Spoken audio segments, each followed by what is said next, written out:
வீட்டில் விசேஷம்னு கிளம்பணும். எத்தனை மணிக்கு கிளம்பணும்? திருப்போணத்தில் இருந்தால் 7 மணிக்கு கிளம்பணும். இவங்கெல்லாம் கிளம்புறது 12 மணிக்கு. ஒரு குடும்பத்தை கூட்டிகிட்டு போகிறது எவ்வளோ கஷ்டம் தெரியுமா? சிரிச்சுக்கோங்க, கஷ்டமான செயல். எல்லாரும் இப்போ 12 மணி 11:30 மணிக்கு கிளம்புறோம் ஃபங்க்ஷனுக்கு. ஃபங்க்ஷன் போகிறோம். டாட்டா டாட்டா சொல்லுங்களே, அடியே போட்டுருவேன். டாட்டா சொல்லு. இது எங்கள் அக்கா, இது எங்கள் பெரியாமை, அது எங்கள் பெரியம்மா பொண்ணு, இது நான். ஃபங்க்ஷனுக்கு லேட்டாக வந்துட்டோம். வந்துட்டு என்ன வேலை? சாப்பிட்ற வேலை தானே. அப்போ சாப்பிட கிளம்பலாம்ல. எல்லோரும் வந்துட்டீங்களா? என்னப்பா பட்டித்துக்குலாம் வந்துட்டீங்களா?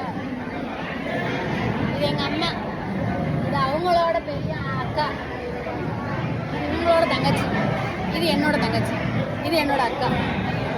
எப்படி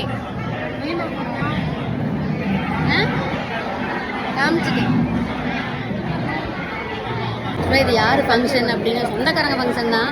ஆனால் எங்களுக்கு வந்து பெருசாக தெரியும். என்ன கேர்ள் சரி, அது சொந்தக்காரங்க வந்து ஃபங்க்ஷன் தான், காது குத்து. ஆனால் எங்களுக்கு யாரும் தெரியாது அவங்க என்ன வேணும்.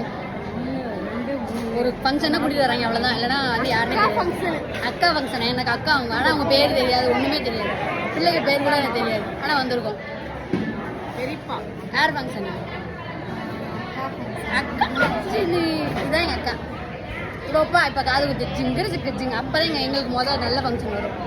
காது குத்து பால் காய்ச்சி, அதை தான் சொல்ல வந்தேன். காது குத்து இல்லை, பால் காய்ச்சி வைக்க போகிறான். அது வந்து நான் வந்து எங்கள் வீட்டு ஃபங்க்ஷன் எடுப்போம். ஆடுவோம். நாங்கள் எப்படி ஆடுவோம்? எப்படி ஆடுவோம்? நம்ம தபக் தபக் தபக் தபக் அப்படி ஆடுவோம். நம்ம ஜாலியாக இருக்கும். எங்கள் அப்பா பொட்டுக்கிற ஆடுறது 10வது நீ மறுபடியும் ஆடணும். சாப்பிட வந்திருக்கோம்.